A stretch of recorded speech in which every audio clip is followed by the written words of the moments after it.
Welcome to toy-polloi. Hello and welcome to toy-polloi and part 2 of my restoration of a vintage Mego Starsky and Hutch. Now in part 1 I got Hutch looking reasonably good and I left Starsky for this time because there was a few bits that I needed to source for him before I could start work on him. Now in the meantime, since the last video, I managed to snag myself the correct little waistcoat for Hutch there. Now I grabbed this off eBay. It was actually listed under a different item, so it wasn't actually listed as Hutch's waistcoat, but this is the correct UK version of the waistcoat, which is made out of a sort of fake plasticky leather. So I can now swap out the very poor quality one that I bought last time and put in the correct waistcoat. So Hutch will be fully complete and back to looking his sort of suave, sophisticated self, ready to fight crime on the streets. And I think that does look much better. It's a much longer waistcoat, as you can see, and it just finishes him off nicely. So a little bit of searching now, I did manage to find one. They do come up fairly regularly on eBay. It's just a patience game, really. Now, today we're going to work on Starsky, and as you can see, he's in a pretty sorry state. His head is really quite rough. There's an awful lot of paint wear on there. He's missing his jumper. His trousers are starting to come apart at the seams and the little press studs are sort of not great. And if we take those trousers off, you can actually see that the figure is a little bit damaged. Now this is one that I picked up very cheaply off eBay a good few years back to use for parts for other sort of repairs. And I've sort of put him back together as best I can out of odd bits, but you can see that his sort of groin pelvis bit is really quite damaged. So I'm going to replace that, sort out his head and then sort out his costume. So let's get started on that.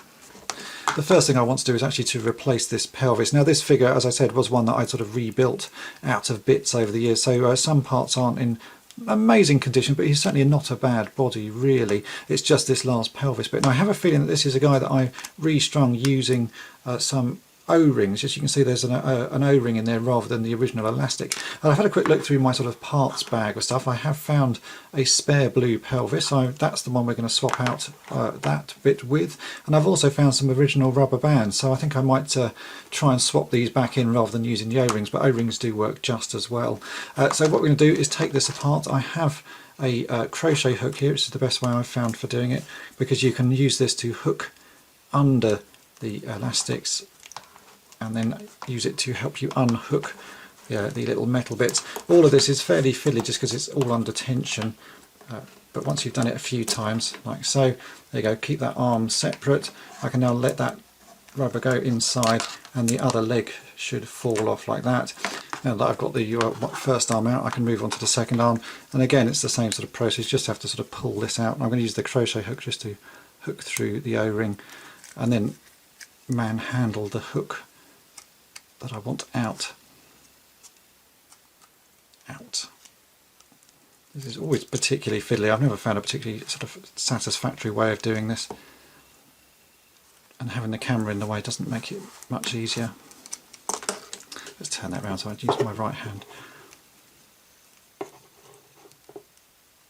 There we go, like that. And again we can then unhook that and the whole figure comes apart, so we can now swap out his pelvis.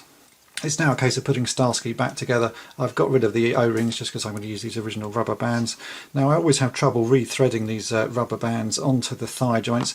I like to hook the rubber band onto the little C hook here and then push this through the hole on the leg rather than sort of trying to attach it when all of this little bit of plastic and hook is through. It's a bit fiddly, but this is the way I manage to do it every time. I just can't get the rubber band hooked on once everything is back in the socket, so doing it this way seems to work for me.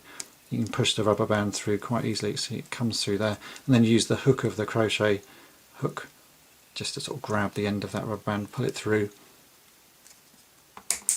and get that ready, and then we can start threading the Starsky body back together. Now with these Mego Type 2 bodies you have to hook the left leg to the right arm and the right arm to the left leg. It's all got to go sort of diagonally across, so we'll do one first. Again, I'm just going to thread this through the pelvis to start with. So I'm going to take the crochet hook and put this through the armhole and come out of the pelvis there, and then we can hook that onto the rubber band like so, and carefully we can pull this through. It gets quite like that, as you can see. So we've now got that through, and then it's a case of hooking the metal on the little metal hook from his shoulder through this rubber band hole. Again, this is pretty fiddly, much easier to do if you don't have a camera in the way. But let's see if I can do this with the camera here.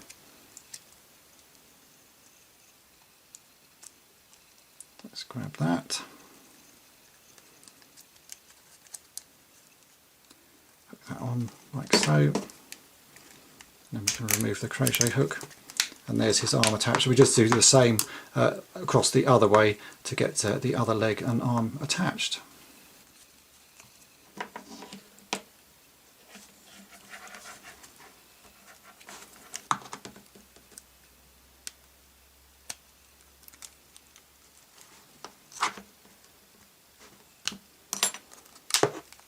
Now that the body is all back together, he's actually looking pretty good with the replacement pelvis. It looks a lot nicer figure. So we just need to move on to his head. Now you can see here that the head on this Starsky is in a pretty sorry state. Now very kindly Doug Waldbridge sent me a replacement head, as you can see here, which is in much better condition. But I thought I would try and restore both of these at the same time. Luckily on this one that Doug sent, the eyes are still intact. On this one the eyes are pretty damaged. I think the hair is going to be fairly easy to repaint and make look nice, but the eyes are going to take some fairly delicate little strokes and bits of brushwork, and I'm not sure my painting is up to that. I do have some very thin brushes, as you can see here, so I'm going to give that a good go, but I think this may be the head that we end up using. But I might as well try and restore both at the same time. I should be able to make it look a lot better anyway, just by redoing his hair, but we'll have a go at his eyes as well just while we're working. So let's get on with painting this. I'm going to be using some Humbrol acrylic paints to repaint the hair. I'm going to start on the easier guy here. Now I'm using a mixture of the acrylics. I've got 33 black, which is a matte black. I've got 21 black, which is a gloss black, and mixing those two together gives you the sort of finish that you get on this hair. As you can see, it's not really matte and it's not really gloss. And I've also got a little bit of brown, because to me this doesn't look like a solid black. It's slightly browny in colour, so I've got that's an RC402.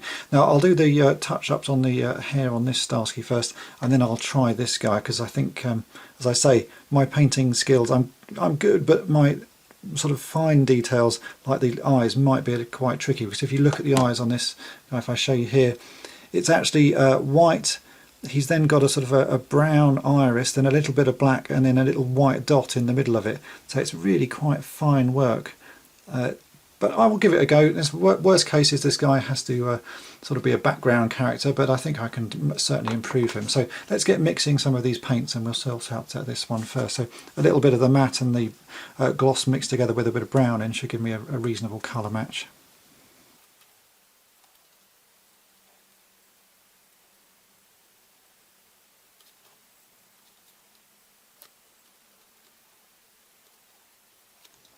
I think that's quite close, so we'll give this a go.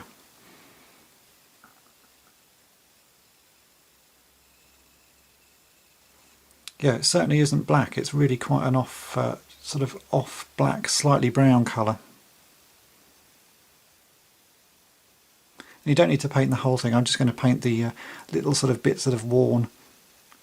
I think that should be enough, and because there's a lot of hair detail, you won't be able to tell that it's not the whole thing been painted. That already looks a lot better.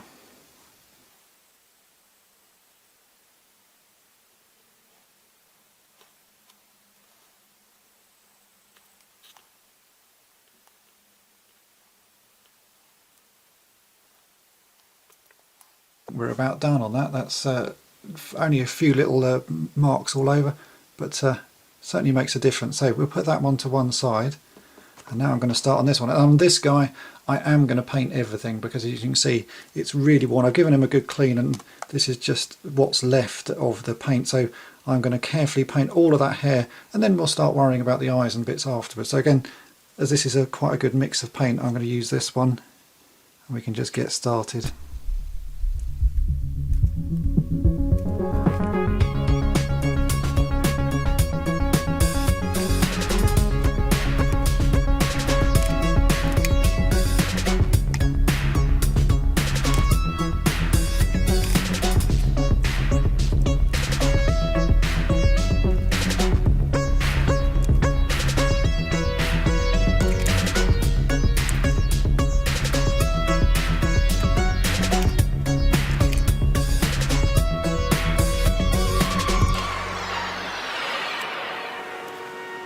Happy with that, how that's looking. The hair looks an awful lot better. So while I've got this brown mixed up, I'm just going to repaint his eyebrows because they should be the same sort of colour.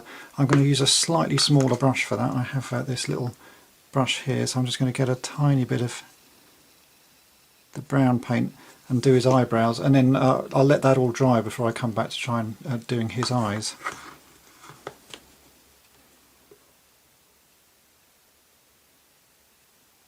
So I've let the hair dry and I'm now trying to do the eyes. So I've got this very fine brush and I'm just carefully trying to sort of follow the contours of his upper eyelid there. If you look at this other Hutch, you can see he's got quite a nice sort of dark line at the top of his eyes. So I'm just painting that on. The one on the left side is still reasonable, so I'm just going to paint it onto this right side very carefully. I'm not even going to bother trying to touch up the left side. I don't think it's just too fiddly, and I do it really carefully down here.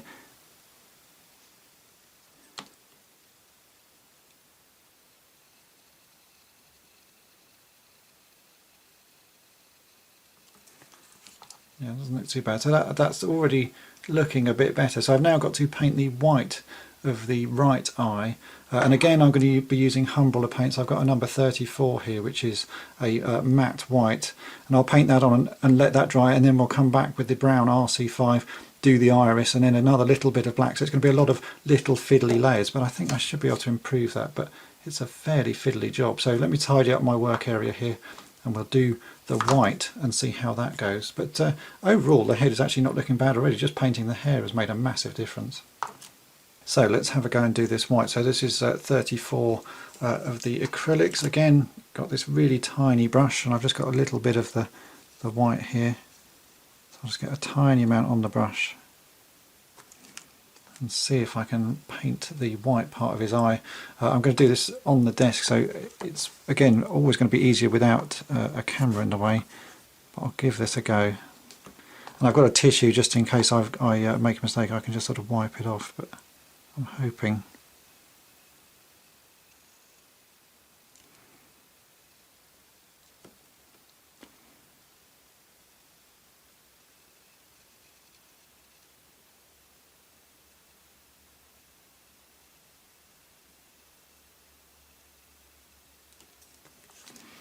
Now that looks quite a lot brighter than the other side, so I think I'm going to actually paint the other side as well to try and get them to match. If you look at this one, you can see they do match quite nicely. So I think I'm going to have to risk painting both sides.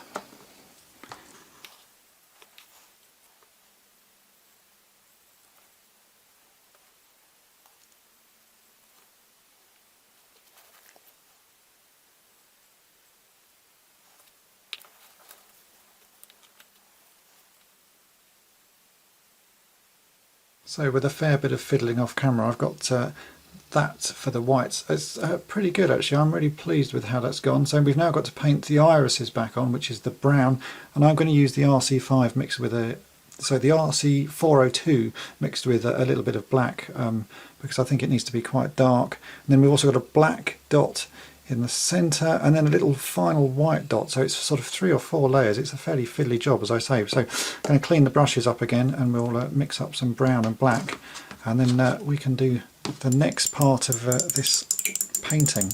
Very fiddly work. So I've again mixed up some paint. Again, this is the RC402, and a little bit of black there just to make it a slightly different colour, and I'm going to very carefully paint the iris on. Again, this is much easier to do without this camera in the way. But let's give it a go. I may even have to do this off camera, but let's try it one more time. I'll use this guy as reference.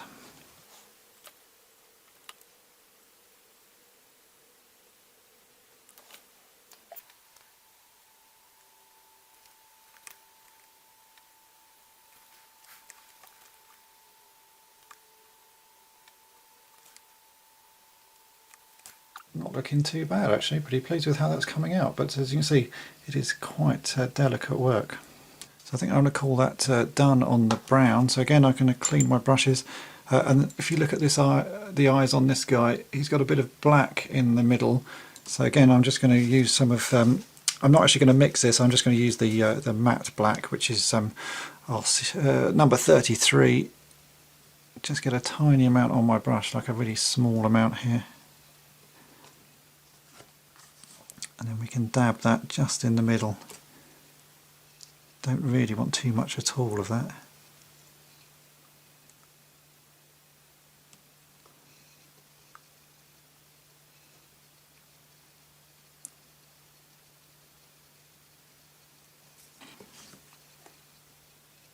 Yeah, that's not too bad.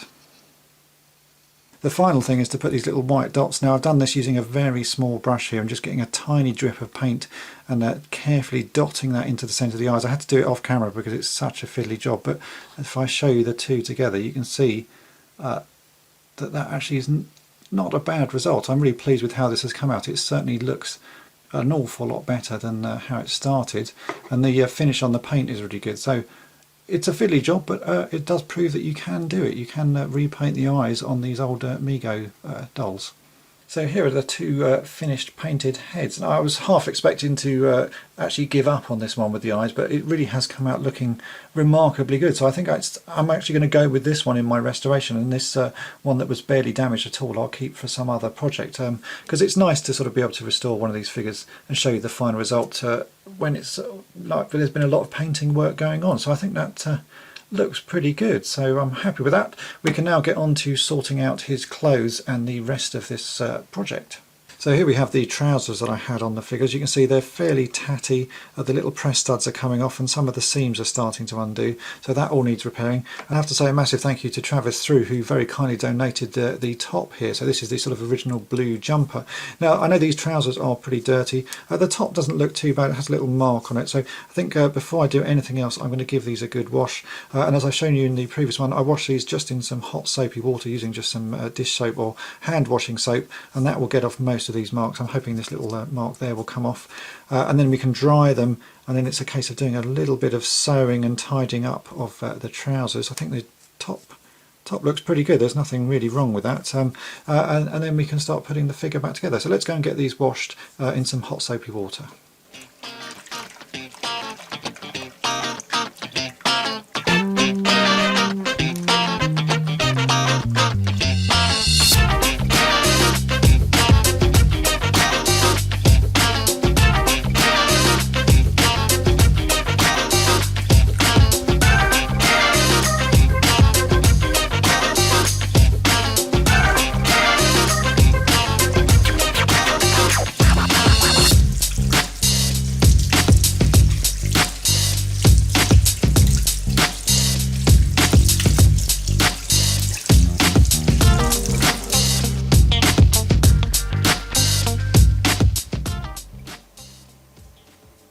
After washing and rinsing the clothes, I've let them dry, and now this is what they look like, and they actually don't look too bad. I managed to get the little mark mainly off the front of the jumper, and everything else on that looks pretty good. I don't think there's any sort of threads or anything coming undone, and the little press studs on the back still seem to work, so I'm not going to bother replacing those. As for the trousers, these do need a little bit of work. There's some of the little seam has come undone there at the back. The little press studs are starting to come loose. This one's actually pretty much fallen off, and there's a few threads sort of hanging out, so I'm going to do a little bit of sewing and sort of sew up a bit of that. Actually that seam there is coming undone as well on the bottom of the trousers. So if you have these press studs missing, or snap fasteners I think they are actually called, you can buy them in various sizes. You can see I've got a couple of packs here. The ones on these trousers are actually 7mm ones. You can see these are a 7mm set. I've also got a 6mm set, and these are pretty cheap, £1.25 for 12 of them, so very useful to have if you're fixing this sort of clothing. I have a pair of very small scissors here, and I'm just going to go around and snip off some of these little loose ends first, and then I'm going to get doing all of the sewing and sew up these seams. A fairly straightforward job. If you're any good at sewing, it doesn't take that long at all. Sometimes I ask Mrs. Toy-polloi to do some just because it's a little bit too fiddly for me, but I think today this is not going to be such a bad job, so I'm just going to cut off that bit because it is quite undone, and I can just trim off some of these little loose ends, tidy it up before we want to get started with the sewing. I think that doesn't look too bad. There's another little one there. And then the easiest way is actually to turn the trousers inside out, so we'll get those done. Get started.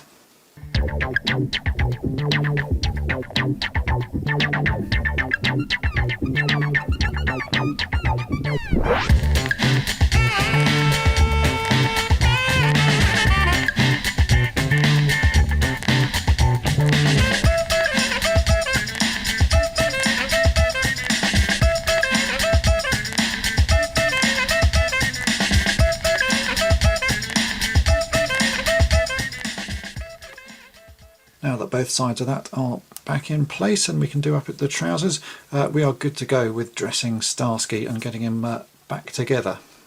So I'm now ready to dress Starsky again. So let's put his trousers on.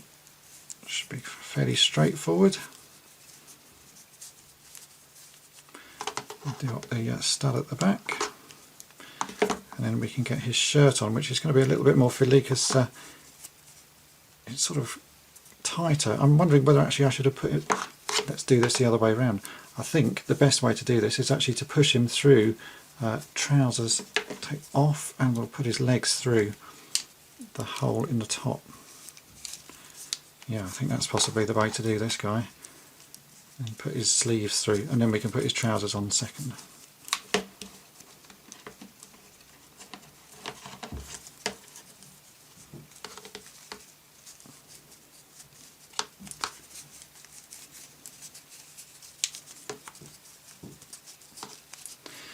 Not the easiest bit of clothing to get on.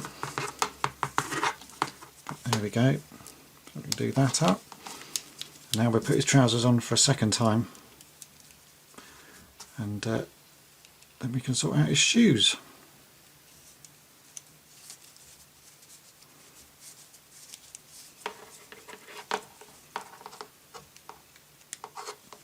Here we go. Let's put his jumper over the top. Like so. Now, as far as Starsky's shoes goes, I've not had any luck finding any original ones, so I've been to the Dr.mego website and I bought a pair of reproduction ones from him. These only cost a few dollars, but shipping them to the UK can prove expensive, so it's best to buy a big bulk lot of stuff if you can. And here we have his moccasins. Now I think he was a bit shortchanged in the shoe department because Hutch's shoe has got some nice sort of black boots, and Starsky's wearing these sort of pretty rubbish looking moccasins. So let's get these on his feet and we'll see what he looks like. A little bit on the stupid size, but these are what he is supposed to be wearing. So there you go, that is his shoes. Now let's look at the two figures together.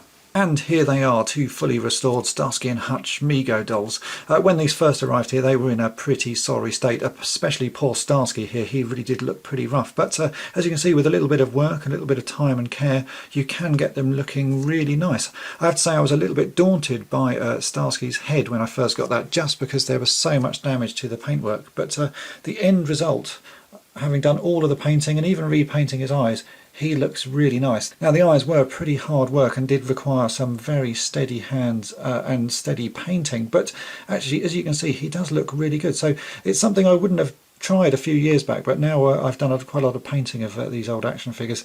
You can see you can get some good results just being very careful. So Starsky there, a lot of work, but he does look nice.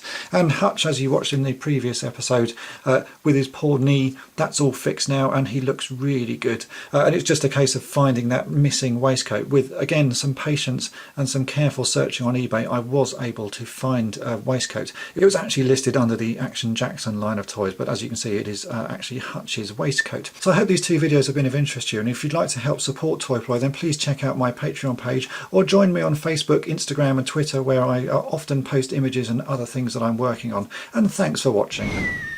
Thanks for watching Toy-polloi. Subscribe for more great videos.